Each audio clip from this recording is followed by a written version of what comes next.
Answer here. The topic projections of planes इसके ऊपर रहेगा और न्यूमेरिकल का पर्टिकुलर कैटेगरी रहेगा numerical on pentagonal plane.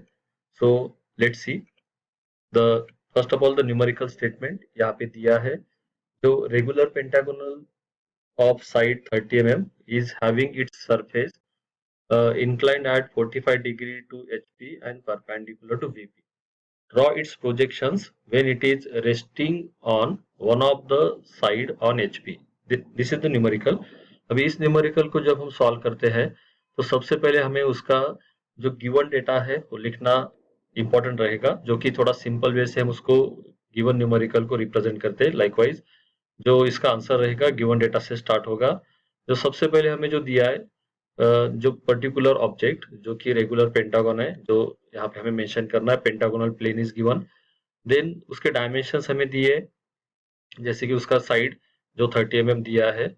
Then the surface inclination 45 degree to HP, मतलब यहाँ पे एचपी रिलेटेड जो एंगल होता है वो थीटा होता है, तो यहाँ पे theta equal to 45 degree and it is also perpendicular to VP, ऐसा मेंशन किया है। The surface is nothing but the complete plane, यहाँ पे हमें याद रखना है। And then they have mention draw the projections, but उसके लिए उन्होंने कंडीशन दिया है कि जो पेंटागोनल प्लेन है it is resting on one of the side on HP, मतलब उसके जो आउट ऑफ 5 साइड्स है एक साइड हॉरिजॉन्टल प्लेन के ऊपर रेस्ट होगा। सो ये this is the way to write down the given data, तो आपको भी इस टाइप से ही लिखना है। Then to solve any numerical we are having two different methods, that is one is the conventional way है, जहाँ पे हमें हॉरिजॉन्टल प्लेन वर्टिकल प्लेन को कंबाइन करके जो फर्स्ट क्वाड्रेंट कंसीडर किया जाता है उसको हमें इमेजिन करके उस क्वाड्रेंट के अंदर जो प्लेन हमें दिया है उसका जो रेस्टिंग कंडीशन, उसका सरफेस इंक्लिनेशन और उस हिसाब से उसका फाइनल पोजीशन क्या होगा और उस हिसाब से उसका फ्रंट टू टॉप व्यू का स्ट्रक्चर क्या हो सकता है, ये हमें इमेजिन करना होता है।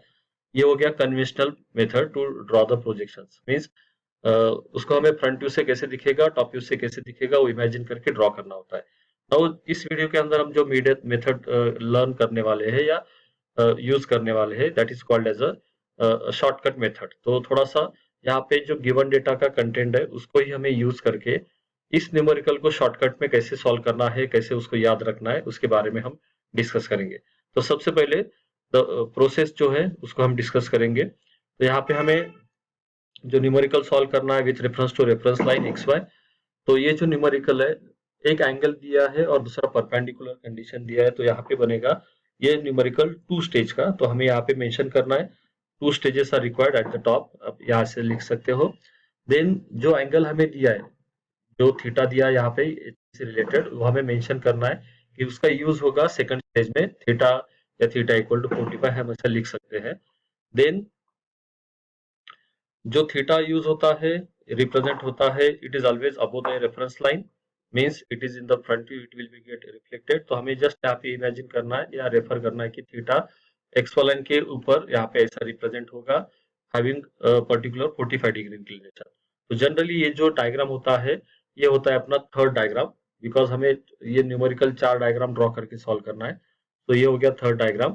तो उसके लेफ्ट साइड में होता है जनरली अपना सेकंड डायग्राम, जो टोटल सॉल्यूशन अपना बनेगा फुल डायग्राम का।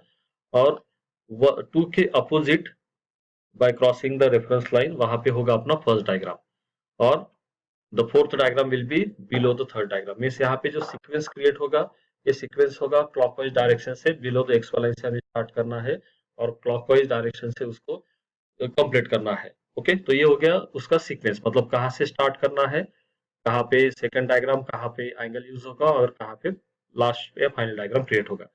अभी हो गया ये सीक्वेंस ऑफ ड्राइंग। तो उसके बाद हमें हर एक ड्राइंग का, हर एक डायग्राम का, मतलब 1 2 3 4 यहाँ पे जो है उसका स्ट्रक्चर क्या होगा वो भी हमें शॉर्टकट में याद रखना है। तो यहाँ पे सबसे पहले याद रखना है जो फर्स्ट डायग्राम होता है it is always true shape of the given plane. True shape मतलब जो हमें ऑब्जेक्ट दिया है pentagonal plane, square, triangle, rectangle, hexagon जो दिया होगा इस डायमेंशन का होगा, उसको हमें एज इट इज यहाँ पे रेगुलर पेंटागोनल प्लेन इस न्यूमेरिकल में जो दिया है तो यहाँ पे उसका ट्रू शेप बनेगा, मतलब एक्चुअल स्ट्रक्चर यहाँ पे बनेगा। ओके, देन हमें ये जो ड्रॉ करते समय उसको और एक याद रखना है, इसका जो रेस्टिंग कंडीशन होता है उस हिसाब से हमें उसका ट्रू शेप ड्रॉ करना होता है। तो उसके लिए और एक छोटा सा हिंट है या हम ट्रिक भी बोल सकते हैं, उसको हमें याद रखना है। जो यहाँ पे रेस्टिंग साइड दिया है, तो जो साइड रेस्टिंग होता है वो हमें ट्रू शेप के अंदर लेफ्ट साइड में, जैसे अब लेफ्ट साइड में रखना है, and it should be perpendicular to X Y. Okay, मतलब यहाँ पे अभी अब जस्ट एज ए एग्जांपल समझ लीजिए, ये जो बॉक्स यहाँ पे क्रिएट किया है ये है रेक्टेंगुलर बॉक्स इस स्टेटमेंट के अराउंड। तो ये जो रेक्टेंगुलर बॉक्स है इसमें जो लेफ्ट साइड होगी ये होगी रेस्ट ऑन द एचपी, और ये रेस्टिंग एज होगा एक्स वाई को परपेंडिकुलर। इस टाइप से हमें ट्रू शेप बनाना है। बट ये हमने एग्जांपल लिया है रेक्टेंगल का, इन एक्चुअल अभी हमें दिया है पेंटागोनल प्लेन। तो पेंटागोन का एक साइड लेफ्ट साइड में और बाकी साइड हमें राइट साइड में उसको रिप्रेजेंट करना है। तो ये उसका मीनिंग हो गया। देन सेकंड डायग्राम होता है always line view, single line होता है which is horizontal line, either it is on X Y या above X Y, it depend होता है न्यूमेरिकल के डेटा के ऊपर। अभी यहाँ पे रेस्टिंग ऑन एचपी हो गया, तो that will be always on X Y. मतलब यहाँ पे अबो एचपी ऐसा कुछ दिया होता, तो यहाँ पे ये जो डायमेंशन हमें रिप्रेजेंट करना है, ये सेकंड डायग्राम जो रिप्रेजेंट करना है, it will be above the X Y. But यहाँ पे हमें रेस्टिंग कंडीशन से पता चलता है resting on one of the side on HP, मतलब यहाँ पे हॉरिजेंटल लाइन जो कि on X Y reference line के ऊपर होगा। ये हो गया सेकंड डायग्राम। थर्ड डायग्राम जो हमें ड्रॉ करना है, तो यहाँ पे सेकंड का ही थर्ड हमें एज इट इज रीड्रॉ करना होता है। ओके, सो तो यहाँ पे स्टेटमेंट बनेगा थर्ड डायग्राम के related, that is redraw the second diagram, जो कि यहाँ पे हॉरिजेंटल होगा। तो यहाँ पे हमें जो एंगल दिया है थीटा, उस थीटा डिग्री इंक्लिनेशन लाइन के ऊपर हमें रीड्रॉ करना है as it is. and the fourth diagram is always the reduced shape in the particular projections of plane numerical।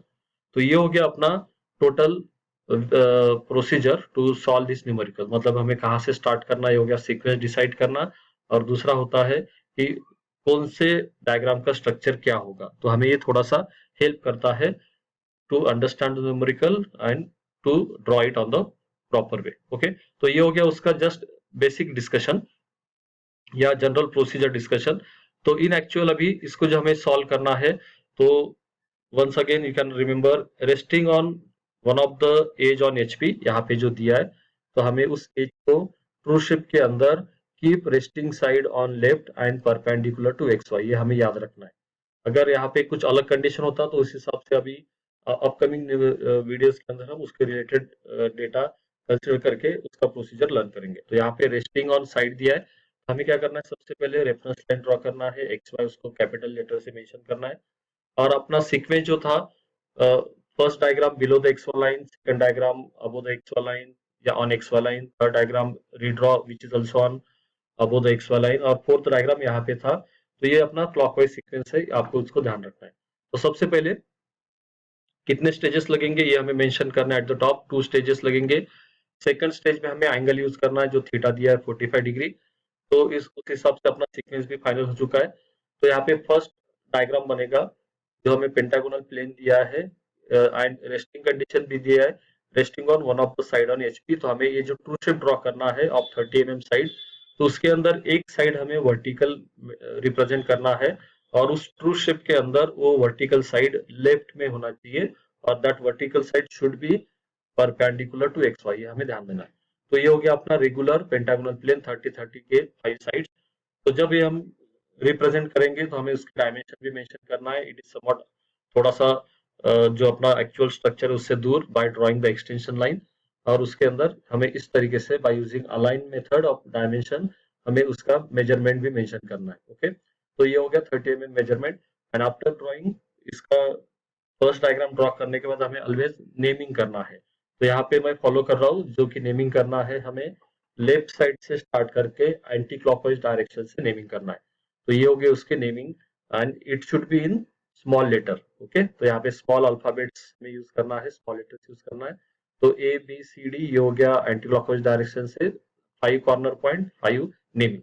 तो ये हो गया अपना first diagram true shape of the given plane. Okay, तो सेकंड डायग्राम अपना बनेगा अबो द एक्स वाला line.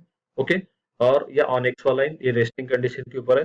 तो उसके लिए ड्रॉ करने के लिए हमें क्या करना है, हर एक पॉइंट से प्रोजेक्शन लेने हैं अप टू एक्स वाई। जैसे कि ए पॉइंट से प्रोजेक्शन लिया up to X Y, B point से भी प्रोजेक्शन लिया, तो यहाँ पे वो ओवरलैप हो जाएगा। तो यहाँ पे सिंगल पॉइंट के ऊपर 2 नॉमेनक्लेचर फॉर फ्रंट व्यू हमें रिप्रेजेंट करने हैं, और यहाँ पे फ्रंट व्यू के जो नेमिंग होंगे विथ डैश जो कि स्मॉल लेटर विद डैश, और टॉप व्यू की नेमिंग होंगे स्मॉल लेटर विदाउट डैश। तो ये हो गए ए और बी का प्रोजेक्शन लेके 2 पॉइंट रिप्रेजेंटेशन। वैसे ही सी, डी एंड ई का भी हमें प्रोजेक्शन लेना है। तो यहाँ पे सी का जब प्रोजेक्शन लेंगे तो यू विल फाइंड आउट इस सी पॉइंट का प्रोजेक्शन ई पॉइंट से ही पास होता है, तो ही आपका डायग्राम, फर्स्ट डायग्राम सही होगा। तो यहाँ पे हो गया C dash comma E dash, और सिमिलरली डी पॉइंट का भी प्रोजेक्शन ये हो गया डी डैश। तो अभी हमें फ्रंट व्यू को रिप्रेजेंट करना है जो कि क्रिएट होगा from point A dash to D dash. तो हमें इस टाइप में फ्रंट व्यू का जो लाइन व्यू बनता है हॉरिजॉन्टल ऑन एक्स वाई, उसको रिप्रेजेंट करना है। तो ये हो गया अपना सेकंड डायग्राम जो कि ए डैश से D dash horizontal line. Then अभी जो थर्ड डायग्राम अपना होगा, रीड्रॉ करना है इसी डायग्राम को जो कि A dash to D dash horizontal line है, उसे हमें रिप्रेजेंट करना है ऑन 45 डिग्री इंक्लिनेशन लाइन। तो यहाँ पे हम first stage to second stage थोड़ा सा गैप मेंटेन करेंगे, और उसके बाद हम एंगल थीटा जो 45 दिया उसका रिप्रेजेंटेशन करेंगे, और उसके ऊपर हम एज इट इज यहाँ से ए डैश टू डी डैश जो लेंथ होगा वही लेंथ कंपास से लेना है, और यहाँ पे एक्स लाइन से हमें उस 45 डिग्री इंक्लिनेशन लाइन के ऊपर A dash to D dash length represent करना है। लाइकवाइज मतलब ये हो गया first point A dash D dash B dash, then C dash E dash and last point D dash. तो ये हो गया रीड्रॉ मेथड या process, and it is the third diagram. Okay, now अभी उसके below side means below the X Y line जो top पे बनेगा वो अपना फोर्थ डायग्राम होगा। That fourth diagram is always the reduce shape, और उसका जो प्रोसेस है तो हमें वन बाय वन हर एक पॉइंट का प्रोजेक्शन यहाँ से वर्टिकल डाउनवर्ड और यहाँ से फर्स्ट डायग्राम से हॉरिजॉन्टल राइटवर्ड लेना है।